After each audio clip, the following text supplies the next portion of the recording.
요한복음 1장 14절을 읽어보겠습니다.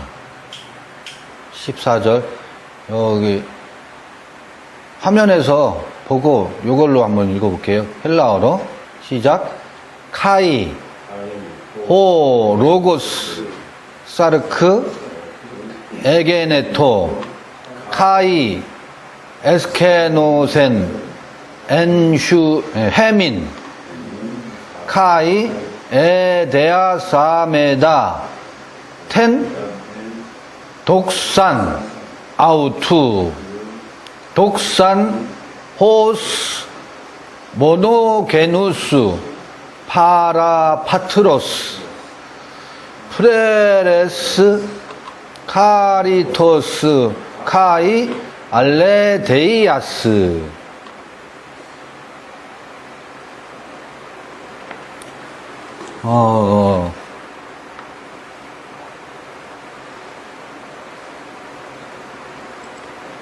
여기 카이가 접속사니까 1장 14절이 시작되면서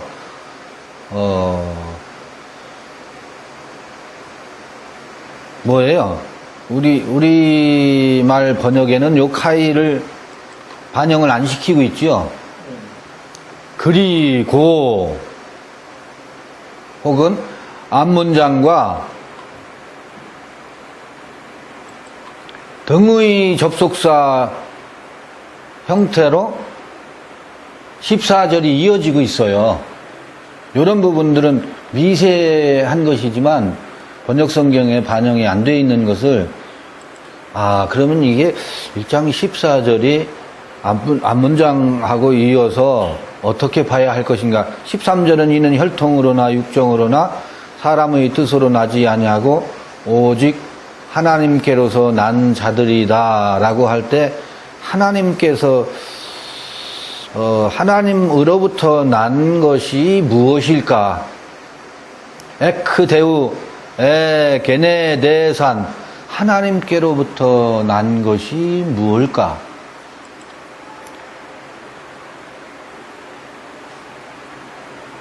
요 토론해봐야 되지 않을까요? 하나님께로 난 것이 무엇일까? 하나님께로부터 나지 않은 것이 있을까요? 그냥 포괄적으로 교리적으로 하면 하나님께로 나지 않은 것이 없죠. 그냥 그 고백적으로 하면 모든 것이 다 만물이 다 하나님으로부터 말미암았다. 그냥 그 고백의 차원에서 보면 다 하나님으로부터 났다라고 말하는데 하나님께로부터 나지 않은 것이 틀림없이 있어요. 하나님께로부터 난 게 있고 하나님께로부터 나지 않은 것이 있나 봐요. 그거는 이제 앞절에 보면 혈통으로나 육정으로나 사람의 뜻으로 나는 게 있대. 그냥 우리말로만 보면 하이마톤 혈통 그 다음에 델레마토스 사르코스 육정 하니까 이게 뭐예요? 델레마토스 사르코스라는 게 육정이 뭐예요? 육정 번역을 육정으로 번역을 해놨네. 델레마토스는 그 어떤 원함 의지. 근데 사르코스의 그 육신의 생각과 영의 생각, 이게 요한복음 로마서 8장에 육신의 생각은 사망이고 영의 생각은 생명과 평안이다 할 때 육신의 생각하고 영의 생각을 둘로 나누잖아요. 그러니까 영의 생각, 육신의 생각, 그때 이제 사르코스, 데레마토스 사르코스와 그 다음에 안드로스, 데레마토스인데 안드로스, 여긴 사람의 뜻 이렇게 되어 있잖아요. 근데 원래 사람은 뭐예요? 안드로포스라고 그러죠. 안드로포스를 사람이라고 하는데 여기 뭐라고 했어요? 안드로포스가 아니고 뭐로 되어 있어요? 안드로스라고 되어 있어요. 그러니까 안드로포스하고 다른 개념을 쓰고 있다고. 그러면 안드로스가 뭘까요? 안드로스는 안드로포스와 어떻게 다를까요? 이런 거를 찾아가는 거예요. 안드로포스와 안드로스, 사람의 뜻? 그러면 이럴 때 안드로스가 뭐지? 물론 앞에 사르코스, 하이마톤,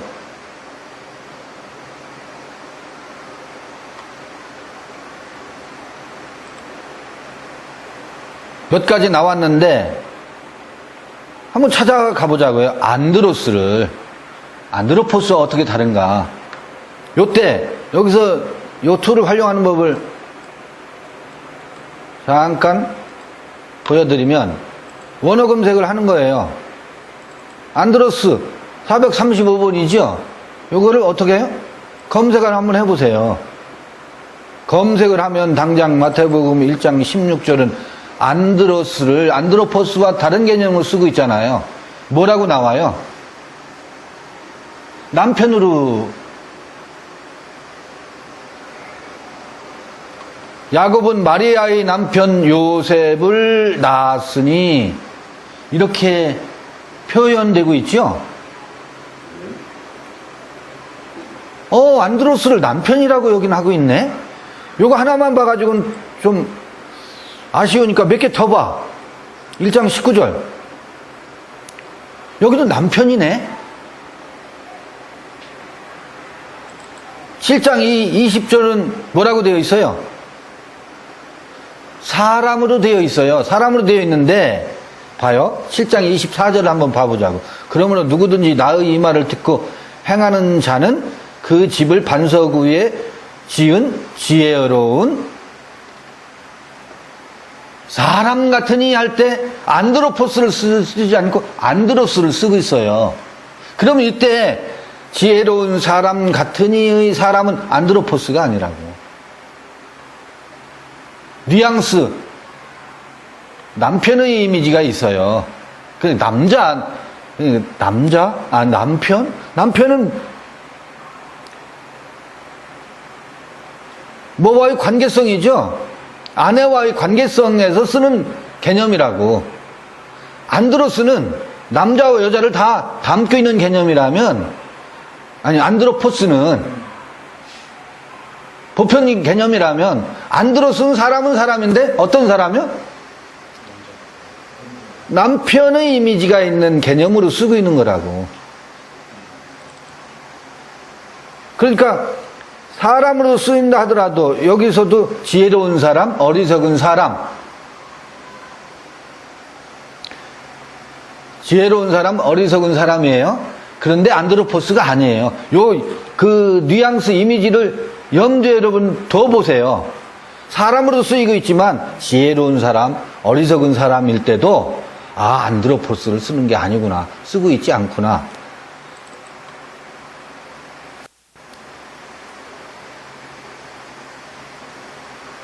여기 마태복음 12장 41절도 이 세대의 사람을 얘기하고 있어요. 근데 어떤 사람일까? 지금 요한복음 1장 13절에 나오는 사람의 뜻으로 나지 아니하고 할 때 이거 사람의 뜻이라는 게 어떤 말일까를 이렇게 한번 염두에 두는 거예요. 추적해 보려는 거예요. 아까 사르코스 육신의 육신의 네레마토스로 나지 않는다. 그거는 그래. 육신의 생각이 있고 육신의 의지가 있겠지. 그래서 그거는 넘어가보고, 그 다음에 혈통으로 나지 않는다. 혈통으로 나지 않는다라는 것도 그래. 내가 태중에서부터 나는 엄마 뱃속에서부터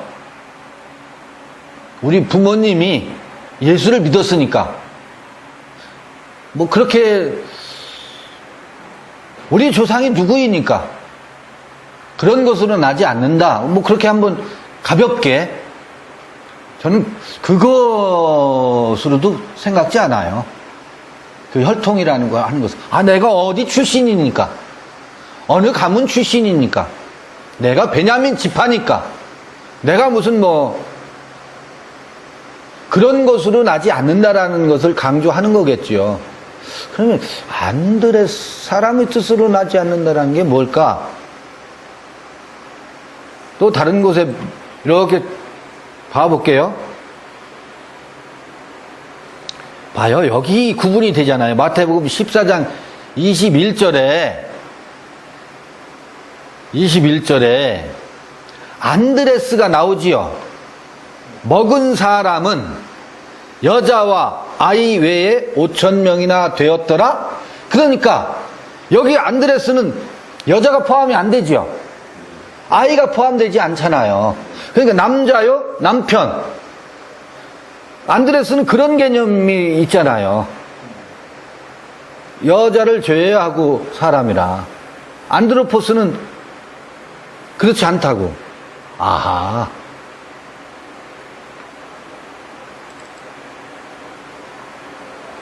이런 차이가 있네?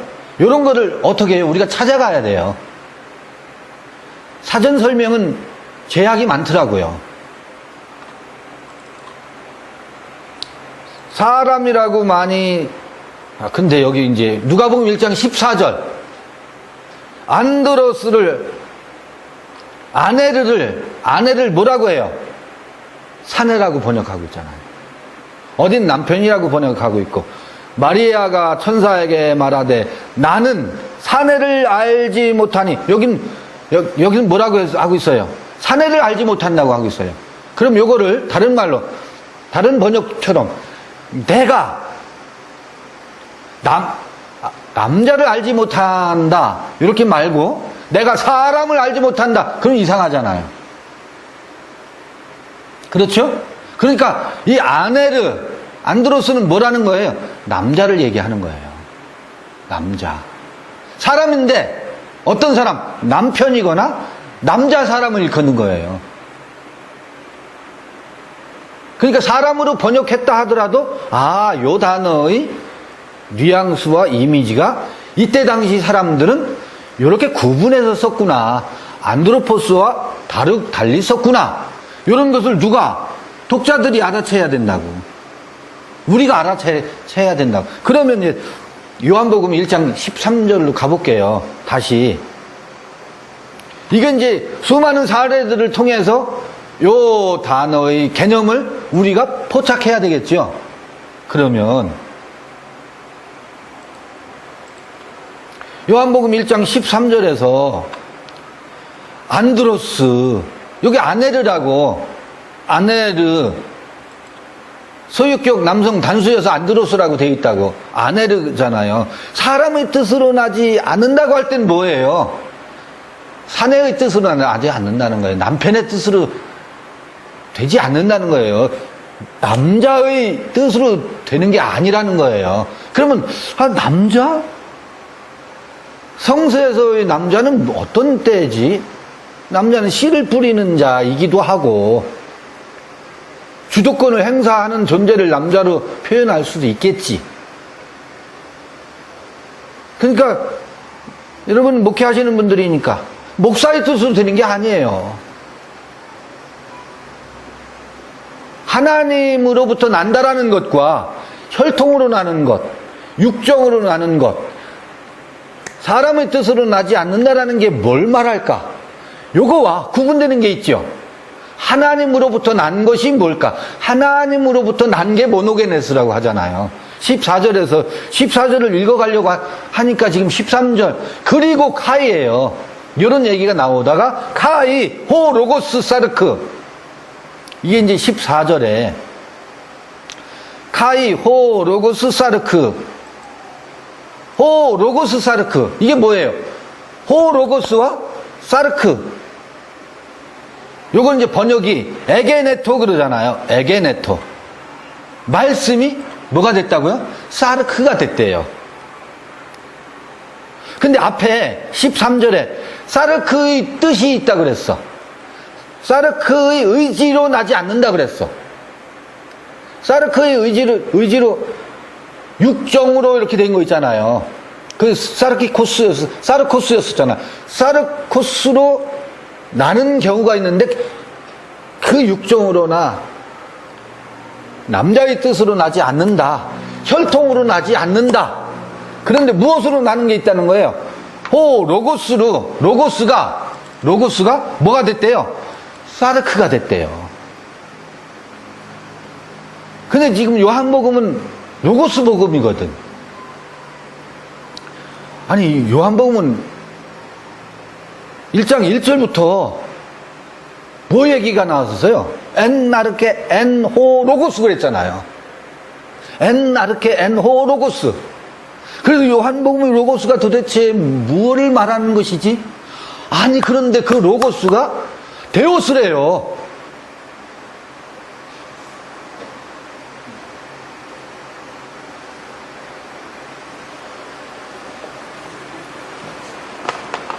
봐요? 이건 여러 차례 말씀드렸던 거예요. 안 나오네?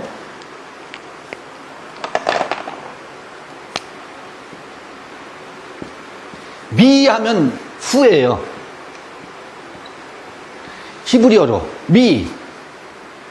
카 하면 이게 미카. 카 하면 케. 요게 전치사 라이크예요. 라이크예요. 요거 여러분 알죠? 엘 하면 뭐예요? 하나님의 약자예요. 단수지. 약자가 아니라 단수지. 엘로힘 하면 그러면 미카엘 그러죠? 미가엘 천사. 유다서에 나오는 그 모세의 시체를 가지고 미가엘 천사와 마귀가 다퉜다 그랬잖아요. 미카엘 그러죠? 미가엘 천사가 뭐예요? 그러면 누가 하나님과 같으냐예요. 누가 하나님과 같으냐? 하나님이 누구냐? 하나님. 빌립이 그러잖아. 하나님을 보여달라고 예수에게. 그게 뭐예요? 빌립에게 미가엘 천사가 찾아온 거야. 누가 하나님과 같으냐? 무엇이 하나님이냐? 하나님이 도대체 누구십니까? 하나님 당신은 누구십니까? 하나님을 보여주세요. 이게 다 미카엘이에요. 우리 마음에 그 질문과 물음이 찾아오는 것. 하나님은 도대체 누구십니까? 요한복음 뭐라 그래요? 대답을. 로고스가 뭐래요? 데오스래. 로고스가 데오스래요. 말씀이 곧 하나님이고 그것이 포스고, 이거 말씀 다 드렸던 거야. 포스고 빛이고 또 뭐라고? 조회고 생명이래. 그러니까 미카엘의 질문에 요한복음이 답은 뭐라는 거예요? 하나님은 누가 하나님이냐? 누가 하나님과 같으냐? 요한복음의 해답은 로고스가 하나님이라는 거예요. 말씀이 하나님이래. 근데 13절에서는 지금 혈통으로도 아니고 육정으로도 아니고 사람의 뜻으로도 아니래. 그렇게 나는 게 아니래. 그런데 로고스가 뭐가 된 사람? 로고스가 사르크. 이게 말씀이 어떻게 사르크가 될 수가 있지?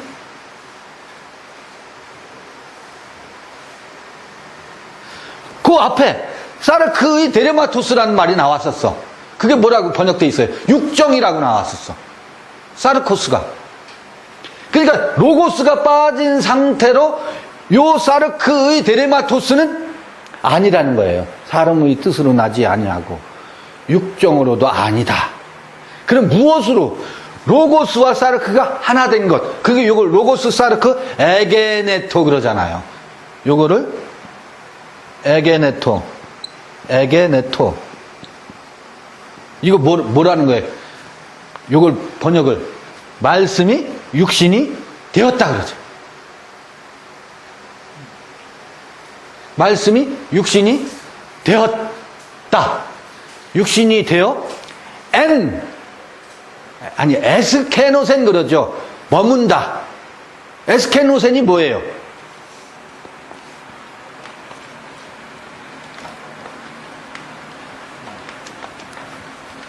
이거 지금 이 1장 14절에 대한 오해가 너무 깊어서 조금 설명이 길어져도 봐요.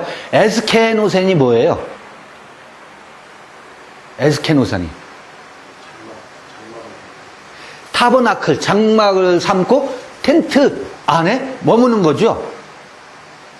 그 다음에 엔헤민 그래요. 엔헤민.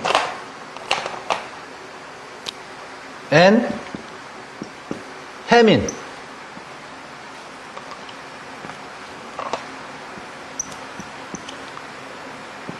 엔헤민. 요거를 우리 가운데 머무시고 이렇게 번역되어 있는데 봐요. 엔헤민 하면 이 엔은 어몽이 아니에요. 우리 가운데가 아니라고. 우리 어디에? 안에 머무신다고. 장막이니까 말씀하신 것처럼. 우리가 뭐예요? 호 로고스 여기 정관상 붙어 있지. 호 로고스 사르크 말씀이 육신이 되어 어디 머문다고? 우리 이렇게 모여있는 장소, 우리 중에 머문다는 게 아니라 너희가 성전인 것을 알지 못하느냐? 우리가 뭐라는 거예요? 쉐키나 우리가 텐트예요. 이것이 머무는 우리가 텐트라고. 그러니까 우리는 뭐예요? 성전인 것이 맞지요? 이게 신약의 굉장히 중요한 컨셉이거든. 우리 안에 머무신다고. 우리 안에. 우리 안에 머무시니 뭐와? 은혜와 카리스카이 알레 데이아스. 은혜와 진리가 불에로하더라 충만하더라 이렇게 돼 있거든.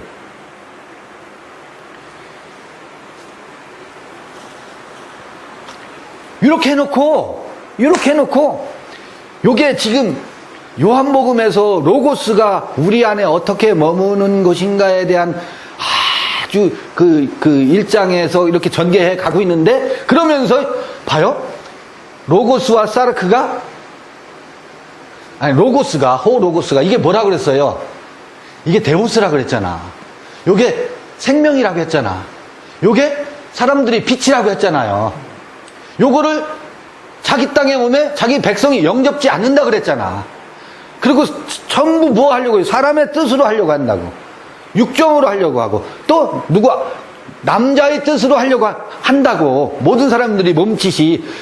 그런데 이 로고스가 사르크가 되어서 지금 말씀하신 우리를 타버나클 장막으로 삼고 우리 안에 머무시니까 은혜와 진리가 충만하더라. 요걸 모노게네스라고 한다고. 모노게네스는 뭐예요? 둘이 하나가 되어서 하나로 낳은 자거든. 모노게누스.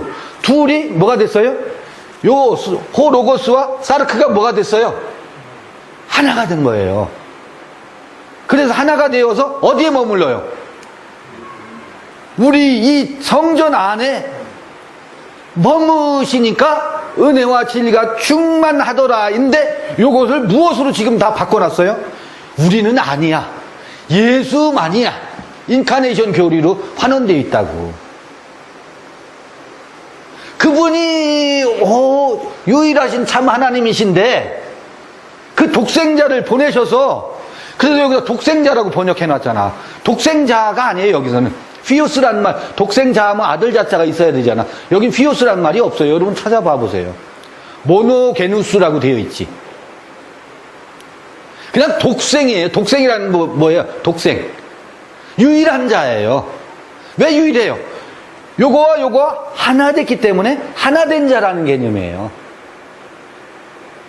하나 된 자라는 개념이라고. 사실은 요한복음 1장 14절에 우리 전통적인 장로교의 장로교나 이 개신교의 최대 교리인 인카네이션 교리를 삼는 근거 구절로 요한복음 1장 14절을 삼고 있거든. 그거 하나만 떼다 놓고서.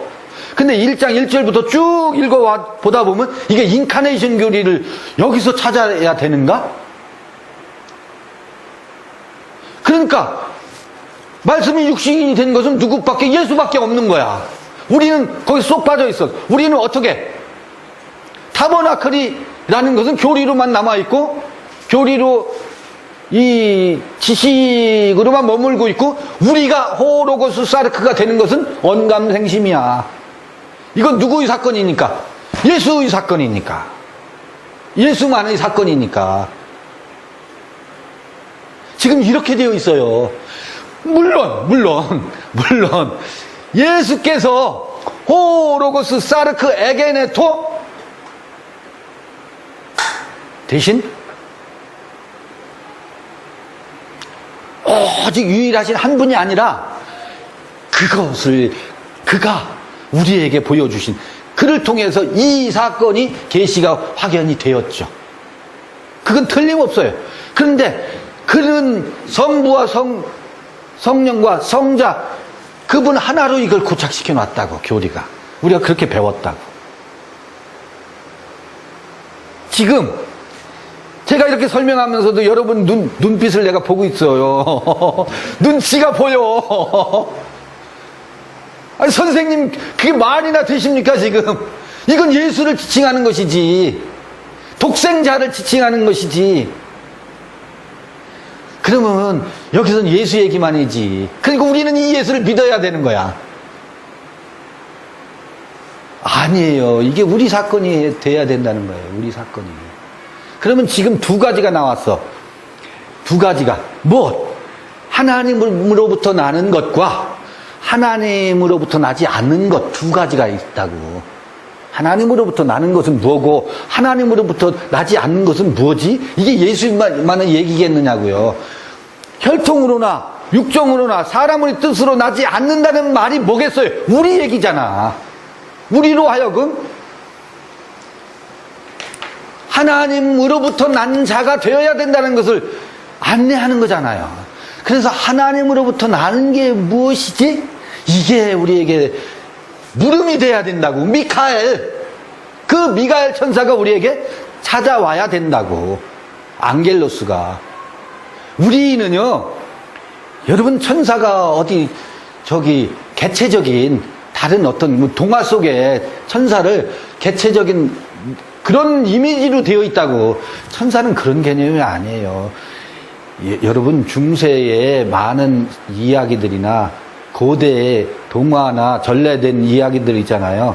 보면 우리 그냥 단순하고요, 아주 무식하게 얘기해 볼게요. 신학적으로 말고 그냥 민간에서 우리 마음은요, 분이 날 때가 있고 화가 날 때가 있고 욕망이 들끓을 때가 있는가 하면, 그래 나도 좀 사랑하고 싶고 사람들에게 선한 일을 하고 싶고, 이 두 마음이 있죠. 이 착한 마음, 우리가 흔히 말하는 착한 마음을 천사로 표현하고, 이 악한 마음과 분냄, 노여움을 악마로 표현하는 이게 기본적인 모든 민간 이야기 속에 그 두 개가 있다고. 그건 악마가 준 마음이야.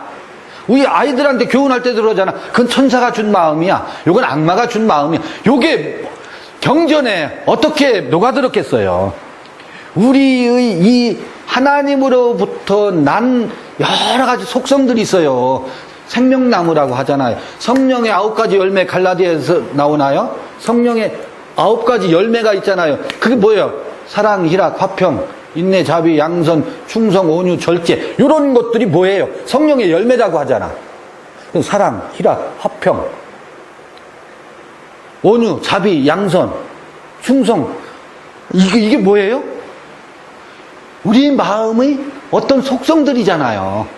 그걸 뭐라고 그래요? 생명의 열매, 성령의 열매라고 바울이 표현하잖아요. 그게 그런 것들과 천사의 이미지와 연결되어 있다고. 근데 그 성령의 열매 말고 다른 것들이 있죠. 분냄, 미워하는 마음. 아니, 마음이 어떻게 됐길래 이런 것들이 복잡하게 수많은 수식어들이 있지? 형용어들이 있지? 하나님 나라는 그런 것과 관련이 있는 거거든. 그렇잖아요? 그런데 여기 지금 14절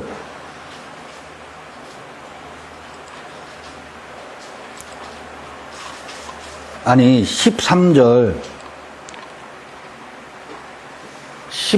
끝에 보면 이게 벗이죠, 영어로 하면. 그러나 에크데우 에게네스텐 에게네 대산 하나님 에크데우 하나님으로부터 겟나오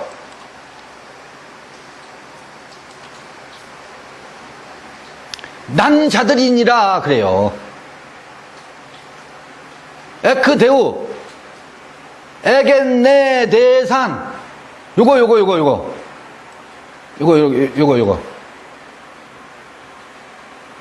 요거를 14절에서 설명하는 거예요.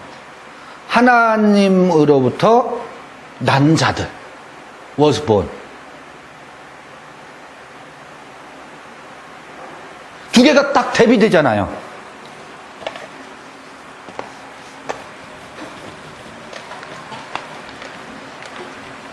두 개가 혈통,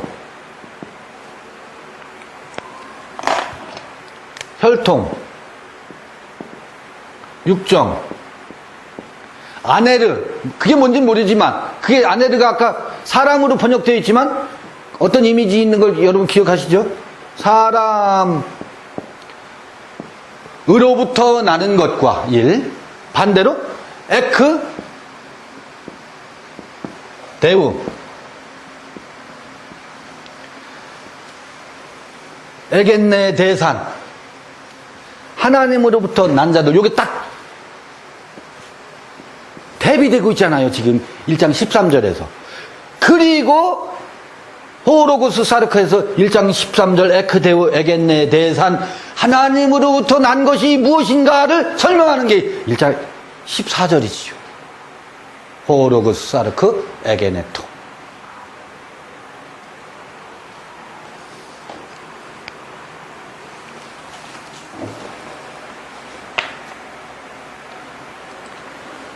이게 그러면 호로고스가 뭐라고요? 데오스요? 포스요? 조예요? 요게 앞에 쭉 나왔던 것들이라. 그래서 요한복음이 굉장히 저는 위대한 책이라고 저는 보고 있어요. 전 요새 요한계시록을 다른 모임에서 읽고 있는데요. 요한계시록과 요한복음. 그래서 요건 다른 얘기인데 저자가 다르다는 이름은 동명이인이다라고 하는 설도 있는 거 아시죠? 왜 그러냐면 요한복음의 문체와 요한계시록의 문체가 다르거든. 요한계시록은 상징어들이 굉장히 많이 나오잖아요. 그런데 저는 여러 설이 있지만 동일인일 수 있다라고 하는 것에 다르다고 하면 요한 1, 2, 3, 4는 요한복음하고 같이 쓴 거는 요한 1, 2, 3, 4는 요한복음 계시록이니까. 네. 왜냐면 문체가 다르니까. 전개하는 방식이 전혀 다르잖아요. 그런데요, 동일인일 가능성도 많아요. 특별한 체험이었기 때문에 요한계시록을 쓸 때의 요한은 사정이 있었어요. 요한복음 식으로 전개했다가는 큰일 나요. 왜냐면 유배를 갔었거든. 유배지에서 왜 유배를 갔느냐면 도미나티우스 황제였던가 로마의 황제가 1인 숭배, 황제 숭배를 강조할 때 예수의 도가 전파되면 황제 숭배를 할 수가 없으니까 이게 민간에 예수의도가 번지는 것을 절대로 반대했었거든. 그래서 예수의 도를 전파하는 요한을 반모섬으로 유배를 시켰어. 근데 거기에서 이 예수의 도가 전파되면 안 될 거 아니에요. 그리고 그게 전파되면, 그러니까 알아들을 수 없는 말로 기술해야 됐었어. 그런 사정이 있었어요. 로마 군인들이 이게 뭔 소리야? 요한복음, 요한이 1, 2, 3서를 쓸 때와 사정이 전혀 다른 사정이 있었어요. 그래서 암호화 시킨 책이에요. 그래서 저자가 같은 것이다, 동일인일 수 있다라는 것에 저는 무게를 둬요. 아하, 사정이 있었구나. 그럴 수밖에 없었구나. 이건 다른 얘기인데, 이게 왜 다른 얘기이긴 하지만, 요한계시록은요, 요한복음 1장 14절을 주석하고 있는 책일 수도 있어요. 왜 그런지 아세요? 요한복음 1장 14절을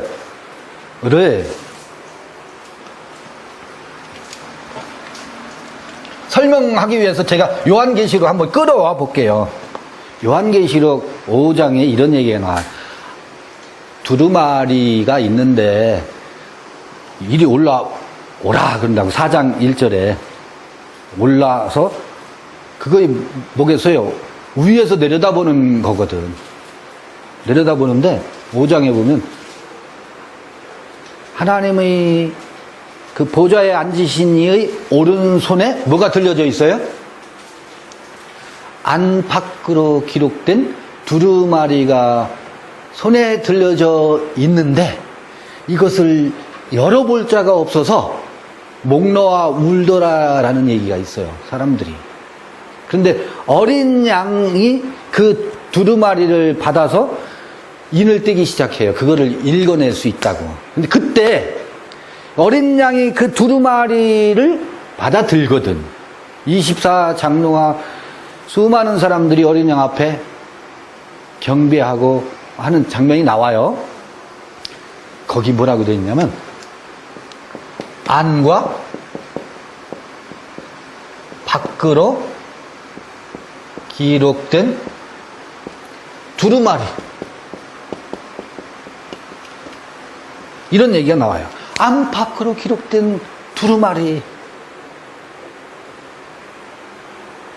이거 열어볼 자가 없는 거예요.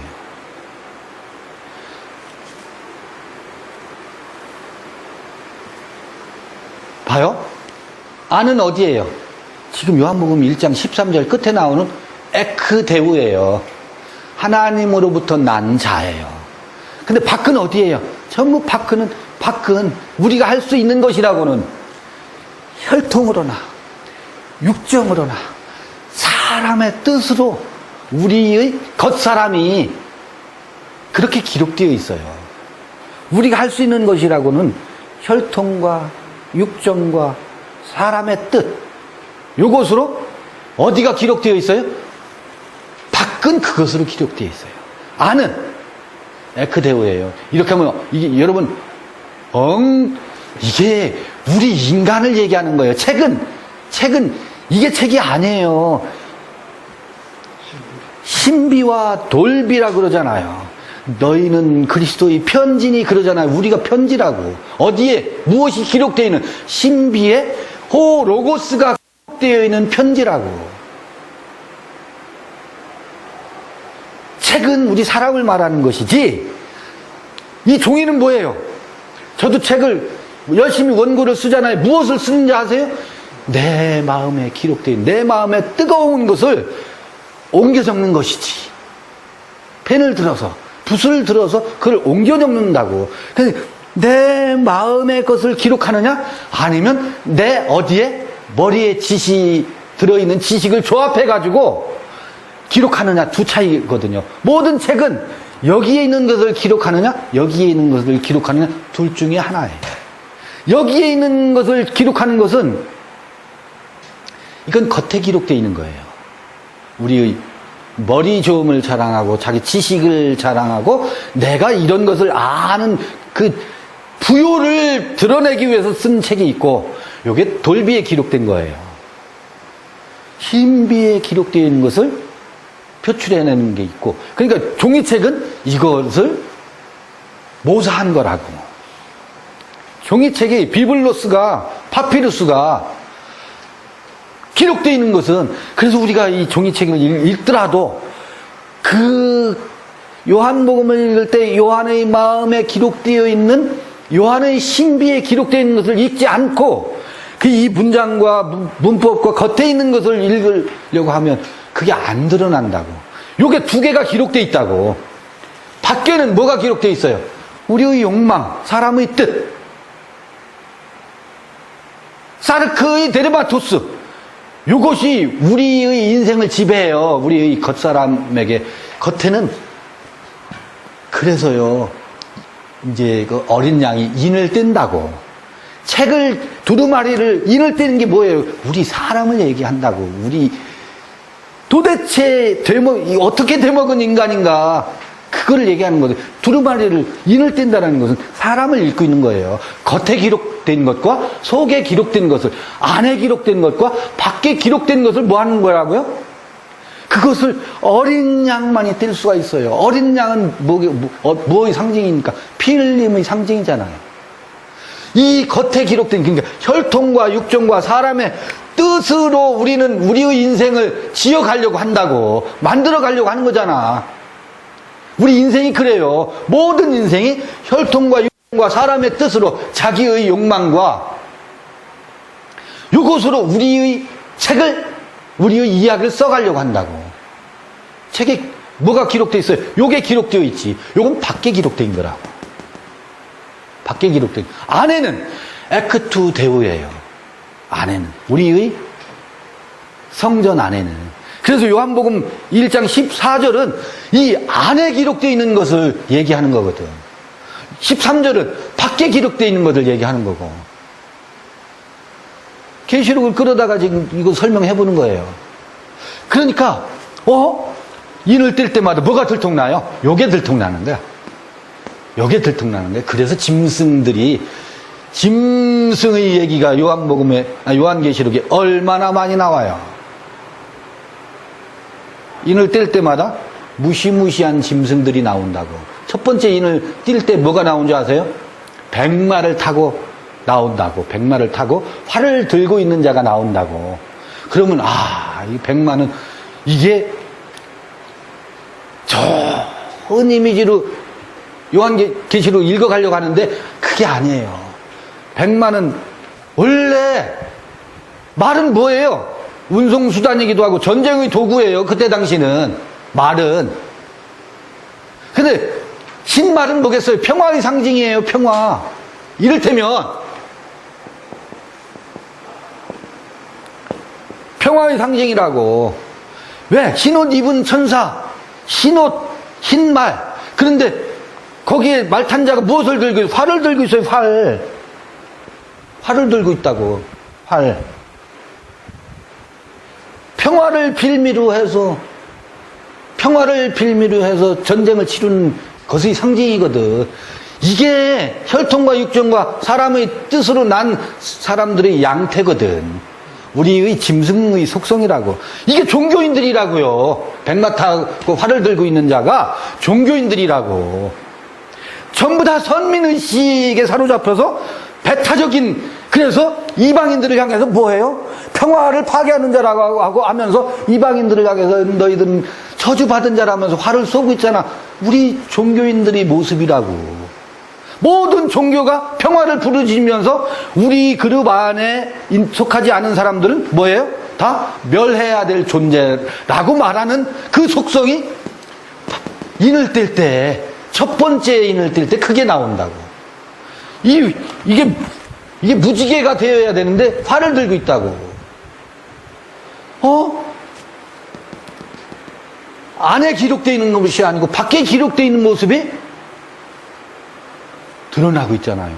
인을 뜰 때. 누가 어린 양만이 이것을 볼 수가 있거든. 그럼 이제 14절로 들어가 볼게요. 14절은 뭐예요? 호로고스 사르크 에게네토. 에스케노센 엔 헤민 말씀이 육신이 되어 우리 가운데 머무시니 은혜와 진리가 충만하더라. 우리 가운데 누가 머물러야 돼요? 우리 안에예요. 우리 가운데가 아니고 각자 안에 우리가 성전이 되어서. 저는 이 얘기를 해요. 우리 이제 주일마다 대표기도 하면 무소부재하시고 안에 계신 곳이 없으신 하나님 우리에게 은혜를 베푸소서 이렇게 기도를 하잖아요. 우리 장로님들이. 하나님은 안에 계신 곳이 어디에나 계신 분이 아니에요. 어디에만 계셔요? 이게 여러분 우리 듣기 좋은 말이지 그게. 하나님은 성전에만 머물러요. 성전에만 머무신다고. 하나님의 베이트 베델이 어디예요? 하나님의 집이 어디예요? 우리의 마음인데 요걸로 가득하냐? 에크데우 하나님으로부터냐의 문제예요. 예수께서 성전 꼭대기에 올라가서 천하만국을 다 줄 테니 내게 경배하라 그러잖아요. 마귀가 시험할 때 어디로 끌고 갔어요? 성전 꼭대기로 올라가서 천하만국을 다 주겠다라고 한다고. 예수가 그걸 거절하잖아요. 근데 우리는 다 지금 기도 내용이 뭐예요? 천하만국을 내게 주옵소서. 우리에게 축복하소서. 축복하소서. 천하만국으로 축복하소서가 우리의 기도잖아요. 기도 내용을 들어봐 보세요. 뭣도 주시고 뭣도 주시고 뭣도 주시고 뭣도 주시고. 우리가 이 세상에서 예수 믿는 사람이 머리가 돼야지 꼬리가 돼야 되겠습니까? 전부 우리 기도 내용이 그거잖아요. 천하만국을 우리에게 주세요. 우리가 당신을 경배하겠나이다. 그거는 성전 밖에 있는 하나님이라고. 이게 용이라고. 용. 성전 밖에 있는 하나님. 하나님은 성전 안에만 계신다고요. 성전 안에 어디? 성전이 어딘데? 그 예루살렘 성전 다 헐어버렸잖아. 예수가 그걸 심판해버렸잖아. 성전은 어디? 우리 한 분 한 분의 마음 안에. 그런데 여기 들여다보니까 요것만 있네. 요것만. 요것만. 육정으로. 사람의 뜻으로. 우리 요게 작동하는 걸 우리가 알잖아요. 그래서 지금 중요한 거는 그러면 에크데우가 뭐냐 이걸 찾아야 되는 거야. 에크데우가 도대체 뭐냐. 하나님으로부터 난다라는 게 도대체 뭐냐. 요거 찾아가야 되는 거예요. 이게 그러니까 봐요. 요한계시록 요한복음 저자가 같다고요. 이거 밝혀가는 거라고. 요한복음 1장 14절을 주석하는 게 요한계시록이라고 해도 무방하다.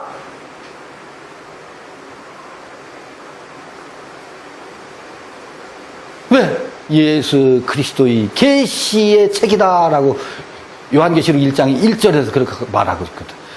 예수와 그리스도를 계시하는 책이라고. 종말론이 아니라고. 종말론서가 아니라고. 절대 종말론서가 아니에요. 때가 가까우니라가요. 크로노스의 때가, 이 종말의 때가 가까웠다고 하는 게 아니에요. 그 기왕에 나왔으니까 찾아봐 드릴게요. 요한계시록 1장 4절 한번 봐봐요.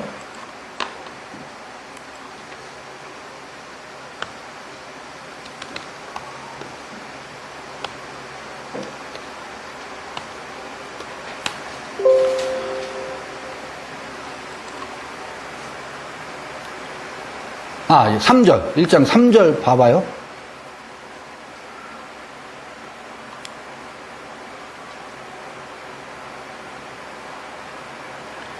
이 예언의 말씀을 읽는 자와 듣는 자들과 그 가운데 기록한 것을 지키는 자들이 복이 있나니 뭐라고요? 때가 가까움이라 할 때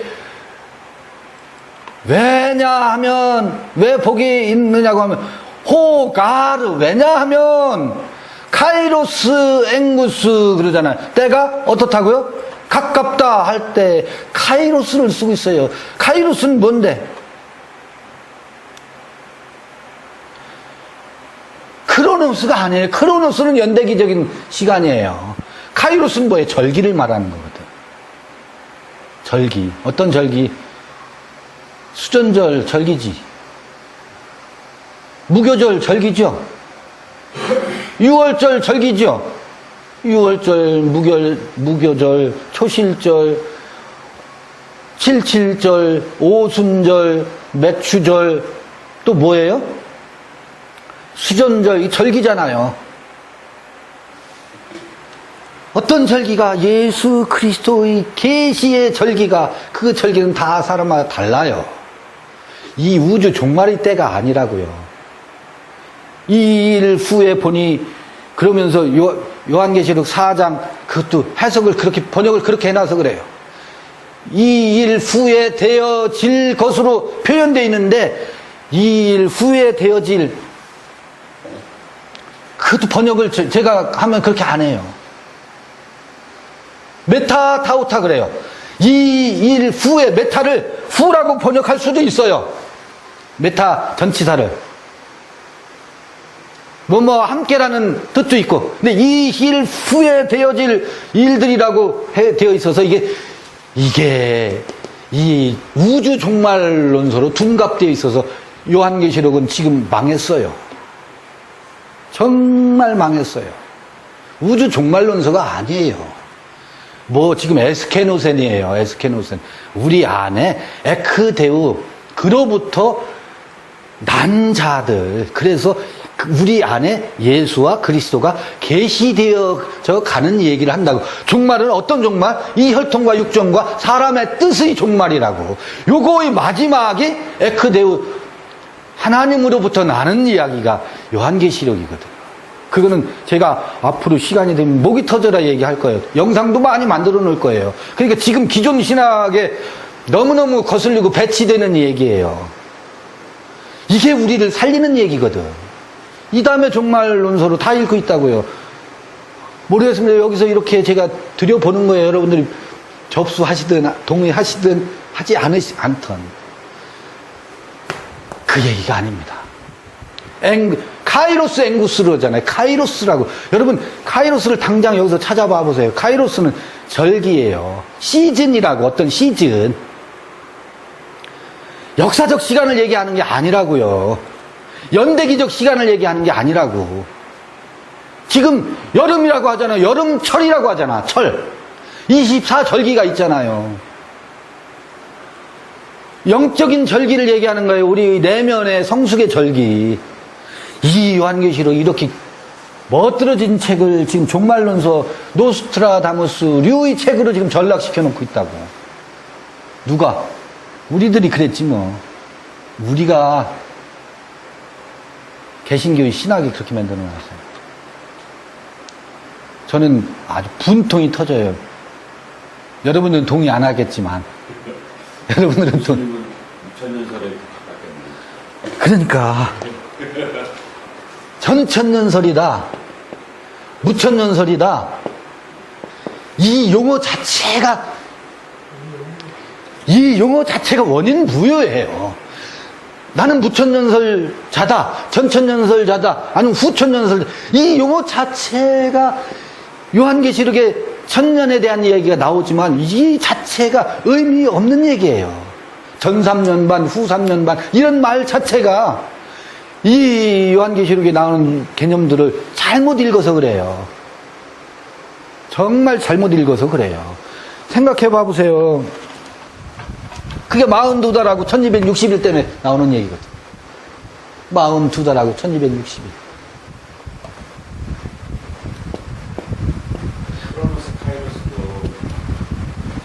크로노스 가운데 카이로스가 있는 거잖아요. 크로노스 가운데 카이로스가 있는데, 이 크로노스는요, 우리가 만들어 놓은 개념이에요. 하나님의 시간에는 크로노스가 없어요. 이 역사적 시간들 있잖아요. 이거는 연대기적 시간은 인간의 지혜가 발굴해서 카렌다를 만들지, 달력을 만들지. 그래서 지금은 2022년 8월 22일이라고 우리가 우리의 지혜로 그거를 계수할 뿐이지. 하나님의 시간에 무슨 그 개념이 있겠어요? 그렇잖아요? 근데 우리는 우리의 그런 그 역사적 시간, 지구는 온난화는 가깝고 온난화로 들끓지, 저기 뭐야, 북극과 남극의 그 얼음들은 녹아내리지. 내일 모레 당장 위기의식이 있거든. 지구 종말의 때가 가까워오는 것 같거든. 그리고 막 폭우는 내렸어요. 검은 먹구름은 내 주님 오시는가 해. 이 심리가 작동을 하거든. 사람은요, 그 위기의식으로 자기를 채찍질해요. 우리는 육신의 종말은 누구나 있잖아요. 이 육신의 종말이 있기 때문에 이 지구의 종말을 가정하기가 딱 좋아요. 그래서 종교는 그렇게 생성되고 흘러가요. 그런데 성서가 그거를 얘기하는 건가? 너 한번 더 들여다봐 보세요. 절대로. 절기 얘기예요, 절기.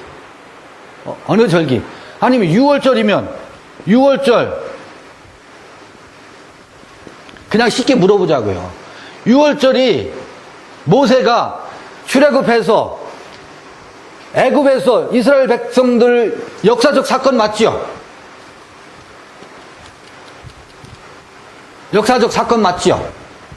그러면 6월절 절기를 지금을 지켜요. 이거를 기념해서 8.15 광복절처럼 유대인들은 이 6월절을 지켜요. 자, 그러면 그 6월절의 영적 의미는 뭐예요? 오늘 우리에게 6월절, 예수의 피 흘림, 각자가 자기 십자가를 지고 애굽의 노예 상태에서부터 우리가 출애굽했냐 안 했냐의 우리 각각 개인에게 그 사실 이 역사적 6월절을 통해서 개인에게 출애굽이 있어야 돼요, 없어야 돼요? 그걸 늘 설교하시잖아요. 늘 설교하시잖아요. 그것이 그 역사적 있었던 그것이 비유가 돼서 우리에게 그와 함께 날마다 십자가를 지는 그 피 흘림의 교훈이 우리에게 실제화되어야 되지 그냥 교훈이고 기념인가요? 우리 각자에겐 그 경험이 있다고. 십자가의 경험이 있는 사람도 있고 없는 사람도 있지만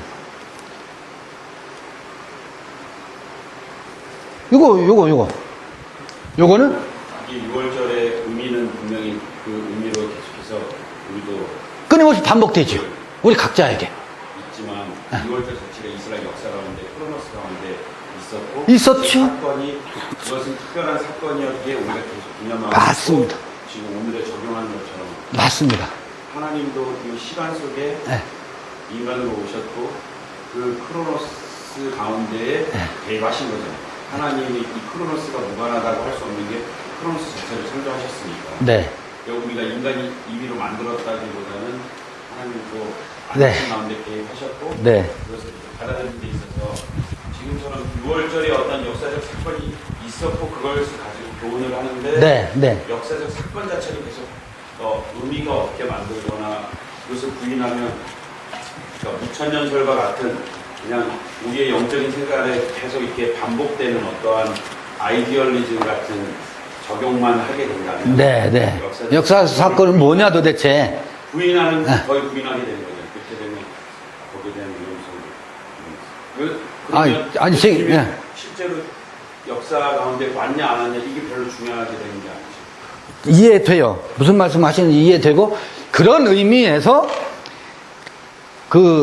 요거 이제 지나온 역사고 그런 의미에서 앞으로 전개될 역사의 종착지가 있을 거다, 있다. 요한계시는 그걸 말한다. 다니엘서도 그걸 말한다. 라고 많은 사람들이 그걸 얘기하고 있죠.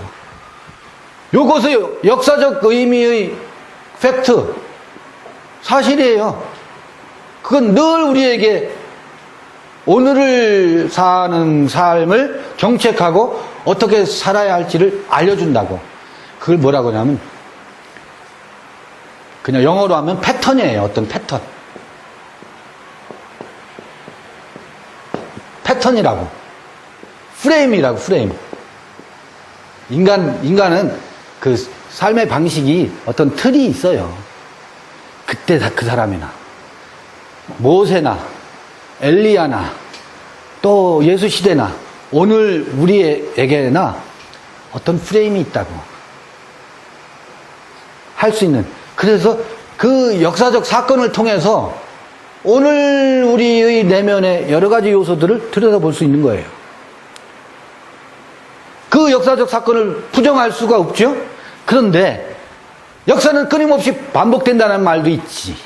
해 아래 새 것이 없다는 말도 성서에 나오는 것처럼 이후에 전개될 것들도 미루어서 이런 패턴의 반복이에요. 이런 패턴의 반복이에요. 아까 요 세 가지냐 아니면 하나님께로부터냐, 요게 성경의 대주제고. 그러면 이 우주 종말, 지구 종말, 큰 불가지의 세계예요. 우리가 말 못해요. 그래서 우리는 끊임없이 말하고 싶은 거지. 끊임없이 말하고. 그러니까 끊임없이 말하는 것은 요 패턴을 가지고, 그러니까요, 성경의 모든 예언은요, 히브리서 1장 3절, 4절 그러잖아요. 모든 선지자들이, 옛사람들이 하는 모든 예언은 무엇에 대한 예언이에요? 아들에 대한 거라. 아들로 수렴된다고. 우리가 다시 나는 것, 하나님께로부터 나는 것에 수렴되는 것이지, 우리는 자꾸 이 우주 종말과 같은 역사적 어떤 그 역사적 변혁을 예언으로 삼는다고. 그건 예언이 아니에요. 점이지. 그건 점이지 예언이 아니에요. 모든 예언은 히브리서 1장에 나오는 아들에 관한 거예요. 네네. 그동안 설명하신 내용이 이제 1장 14절까지 이제 왔는데, 이 부분에 있어서 중요한 부분은 좀 그런 거라고 보거든요. 당시에 이제 유대 종교가 교수님 말씀하신 대로 보면 이제 근데 갇혀 있었잖아요. 육신이 갇혀 있고 외식에 갇혀 있었지 않습니까? 이때로부터 이 말씀을 들은 이 백성들이 깨달음을 먹고 어떤 공동체를 이루었는가 하는 부분들을 좀 이제 붙여줄 필요가 있다고 봅니다. 그랬을 때에 오늘 교회가 그러면 그것도 반복이라고 본다면은 교회가 동교회 500년이 지나가지고 생각되어지는 부분들이 왜 이렇게 돼? 우리도 다 같은 얘기를 해요, 이제. 네. 왜 교회 개혁이 안 되지? 네. 목과 사람 얘기 똑같이 한단 말이에요. 네. 그 부분들이 좀 조명이 되면은, 우리가 가야 될 길이 뭐구나라는 것을 좀 더 분명해질 수 있다는 거예요. 어떤 공동체가 교회 되는가, 또 이제 개인적으로는 어떤 자세로 성경을 바라봐야 되고, 어떻게 살아야 될 것인가 하는 문제가 목사의 문제이기도 하고, 목사 자신의 문제이기도 하고, 또 목사가 전해가지고 들리는 성도들에게 뭘 이렇게 방향을 제시해 줄까, 그런 문제 아니겠습니까? 네.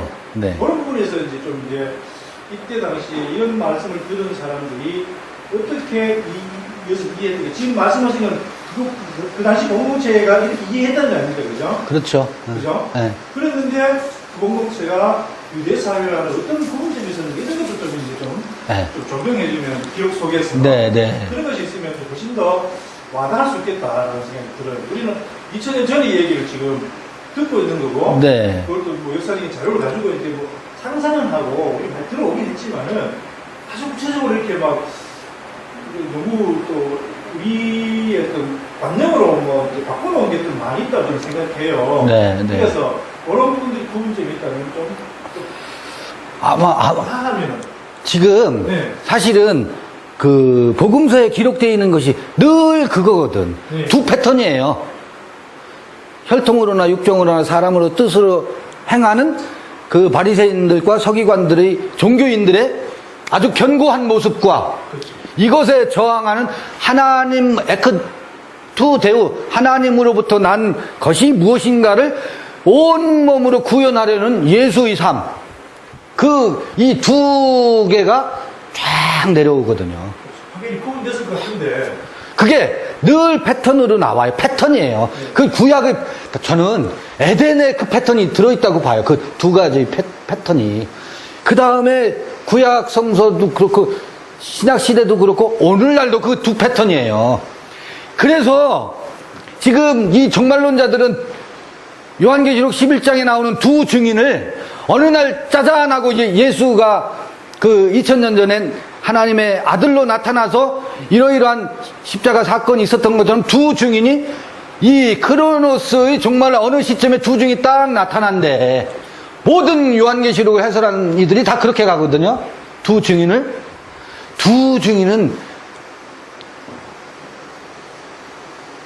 그 개념을 읽는다고. 그러니까 누가 나타나, 두 증인이. 이만희가 자기가 두 증인이래. 이만희와 또 한 증인, 또 어떤 여인. 그러다가 그 여인이 이제 분리되다 나가니까 그 두 증인을 자기로 또 수렴시켜. 두 증인은 어떤 사람이 아니에요. 사람이 아니에요. 지금 요 혈통으로나 육종으로나 요것을 경험한 아까 안팎으로 기록되어 있었다고 했잖아. 밖에 기록된 것을 목도하는 사람 증인이지. 밖에 기록된 것을 목도하는 사람 한 증인이지. 그리고 어떤 개체적인 사람을 얘기하는 게 아니에요. 또 어떤 것 안에 기록되어 있는 것을 에크투 데우에게 하나님으로부터 난 것을 뭐한 것 경험한 사람. 두 증인은 밖의 것과 안의 것을 동시에 본 사람이라고. 그거를 두 증인이라고 한다. 이거는 에덴 이야기에서부터 요한계시록 끝까지 그 패턴이 가고 있어요. 근데 이게 자꾸 지구 종말론, 우주 종말론으로 가니까 이게 이상하게 거기서 이상한 종교들이 막 유사 종교들이 나오는 거예요. 아브람은 아브람 때를 경험했죠. 이게 뭐예요? 아브람 때는 혈통으로나 육종으로나 사람의 뜻으로 뭔가 하나님의 유업을 받으려고 온 몸으로 살던 때라고. 아브람 때가. 아브라함 때는 100세가 돼서 이거를 다 접는다고. 죽는다고. 요게 죽는 사건이 십자가 사건이지. 99세와 100세. 100세가 돼서 이게 사람의 뜻이었구나. 이게 혈통이었구나. 육종으로 하나님의 뜻을 이루어 보려고 했었구나. 요것이 포기되고 여기서 이삭을 낳잖아요. 이삭을 낳은 증거를 가지고 있잖아. 이게 하나님의 뜻으로 난지. 여기서 모노게네스지. 요거를 아브라함은 증언할 수 있어요? 없어요? 증언할 수 있지. 요 증거를 가지고 있으니까. 그 다음에 이삭을 약속을 유업으로 받았어요? 안 받았어요? 받았지. 자유자의 그 자유를 경험했지. 하나님으로부터 난 것을 아브라함은 경험해. 요건 증거와 요 증거를 가지고 있지. 이 증인과 이게 패턴이에요. 요 패턴. 이걸 두 증인이라고 하는 거예요. 우리가 해봤잖아. 이거 혈통으로나 육종으로나 사람으로 별짓을 다 해봤잖아. 거기서 뭐 했어요? 넉다운 됐어. 난 못해. 그때 뭐라고 해요? 내 양을 쳐라. 내 양을 먹이라. 베드로도 두 증인이 그 안에 찾아왔다고. 내가 목숨을 바치겠습니다 할 때의 요거의 증거를 베드로 가지고 있다고. 그 다음에 21장에서 나는 못합니다. 나는 못해요. 아시잖아요. 아가파오 할 수 없어요. 내가 할 수 있는 것은 목숨을 바치는 빌레오는 할 수 있어요. 아시잖아요. 그러니까 뭐라 그래요? 내 양을 먹이라, 내 양을 치라 그러잖아요. 그래서 베드로에게도 두 증거가 찾아온 거야. 어떤 증거? 요때의 증거와 목숨을 바치겠다고 한 것이 얼마나 어리석고 헛된 것인지의 증거를 가지고 있다고. 그 다음에 내 양을 먹이라, 내 양을 치라? 그 증거를 안팎의 증거가 베드로에게 찾아왔기 때문에 베드로 전후서를 쓰는 거예요. 두 증인은 아주 명확하다고. 그 증거를 말하는 것이지 그 증인을 말하는 것이. 그러니까 두 증인은 어디에 찾아오는 거예요? 내 안에 찾아오는 거예요. 혈통과 육종과 사람의 뜻의 증인. 우리가 그 증인이지.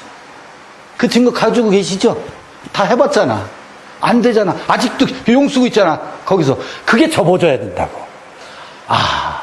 하나님께로부터 난 것, 약속의 자녀 이삭을 받은 것. 역사적인 사건이지, 물론. 역사적인 사건이에요. 그걸 부정하지. 그 역사적 사건 통해서 우리에게 계시된 그것이 우리에게 지금 그 계시가 내게도 성취되고 찾아왔을 때, 아, 이게 두 증인이라고. 그는 무엇을 체험해야 돼요?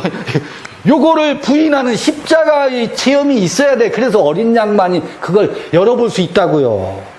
우리가 십자가는 예수만 지우고 우리는 안 지우고 예수를 믿어서 구원받는다고 하는 이 맹랑한 교리 때문에 성경은 그게 아니라고. 함께 죽고 함께 산다고. 나를 따르려거든 자기 십자가를 지고 자기를 부인하고 나를 따르라는 게 예수가 제자들에게 명확히 얘기했다고. 제자들에게 내가 십자가를 질 테니 너희 죄를 내가 다 짊어질 테니 나를 믿기만 하면 된다라고 하신 적이 없어요. 함께 죽고 함께 산다고. 이게 두 증거가 우리에게 있어야 된다고. 이게 두 증인이거든. 이게 지금 요한복음 1장 13절과 14절을 주석하기 위해서 계시록을 제가 빌어다가 써볼 수 있는 이야기라고. 이게 얼마나 기가 막힌 이야기인데 우리의 삶을 전폭적으로 이 내면의 대변혁을 도모하는 이야기고, 이게 하나님께로부터 나는 것의 비밀이 있는 거거든. 근데 이거 14장을 인카네이션 교리로 해서 예수님만이 모노게네스다 이렇게 지금 되어 있는 거를 제가 거기에다가 이게 말도 안 되는 소리를 하면서 그 교리를 깨고 싶어서 이런 몸짓을 하는 거예요. 여러분들이 동의하실지 안 하실지는 몰라요. 동의가 안 돼요. 표정을 보면. 워낙 그렇게 배워왔으니까. 칼빈주의, 저도 칼빈주의 6학점인가 했어요. 6학점인가. 칼빈주의 3학점씩 하더라고. 2학점도 아니고. 아, 노트 빽빽한 거 지금 다 버려서 없을 거예요. 아, 그 지독한 칼빈주의. 알미니안주의하고 비교. 그 시대는 그게 유효했어요. 근데 300년 전 얘기잖아요. 300년 전 얘기잖아. 300년 전 그 신학 구사하고 읽어보고 여기서 뒤져볼 수 있는 이런 대명천지에 살고 있는데 300년 전 저 유럽의 낡은 신학에 예속돼가지고, 예? 그래서 될까? 그래서 될까? 요한계시록이 재미있는 책이에요. 어려운 책이 아니에요. 쉬운 책이에요. 이렇게 말하면 또 이것도 이상한 얘기지만, 저는 요새 요한계시록 심취해 있어요. 재미 들려 있어요. 봐요. 요한복음 1장 13절 14절을 읽는데 왜 요한계시록이 튀어나오냐고. 추석할 수 있잖아요. 추석이 되잖아. 이게 너무 시간이 길어진 것 같아요. 5분만 쉬도록